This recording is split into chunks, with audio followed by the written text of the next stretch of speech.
Hello बच्चों, चलिए प्रश्न को पढ़ते हैं। इसमें लिखा है एक शक्ति संप्रेषण लाइन जो है वो अपचयी ट्रांसफार्मर में जिसकी प्राथमिक कुंडली में 4000 फेरे हैं और 2300 वोल्ट पर शक्ति निवेशित करती है।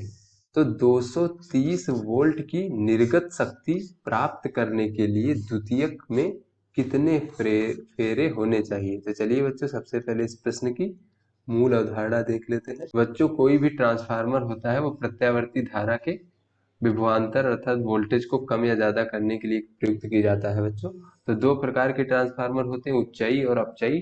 तो उच्चयी ट्रांसफार्मर कम वोल्टेज के प्रत्यावर्ती धारा को अधिक वोल्टेज के प्रत्यावर्ती धारा में परिवर्तित कर देता है। इसी प्रकार बच्चों, जो अपचयी ट्रांसफार्मर होता है वो अधिक वोल्टेज के प्रत्यावर्ती धारा को कम वोल्टेज के प्रत्यावर्ती धारा में परिवर्तित कर देता है। तो बच्चों, यहाँ पर ये हमारा एक अपचयी ट्रांसफार्मर देख लेते हैं। बच्चों, अपचयी ट्रांसफार्मर। बच्चों, इसमें दो परिपथ होते हैं, दो कुंडलियां होती हैं बच्चों। तो ये बच्चों हमारी प्राथमिक कुंडली हो गई इस प्रकार से, और बच्चों ये हमारी द्वितीयक कुंडली हो गई।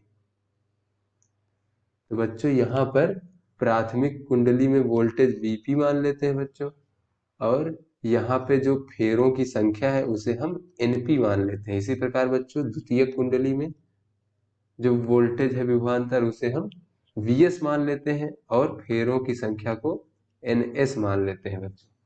तो ऐसे में बच्चों बच्चों ये जो विभवांतर और ये कुंडली में फेरों की संख्या जो होती है, इनमें जो संबंध होता है बच्चों वो इस प्रकार से होता है, Vs भागे Vp बराबर Ns भागे Np।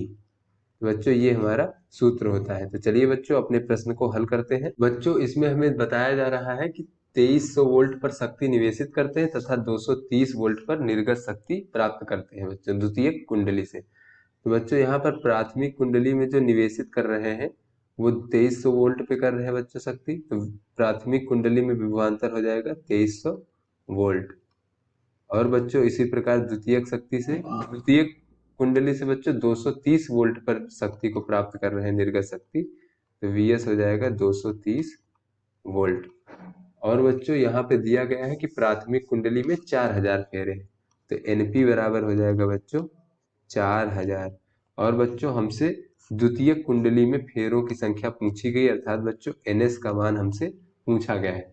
तो चलिए बच्चों अगर हम इस सूत्र से देखें तो Ns बराबर हो जाएगा Vs भागे Vp गुणे Np।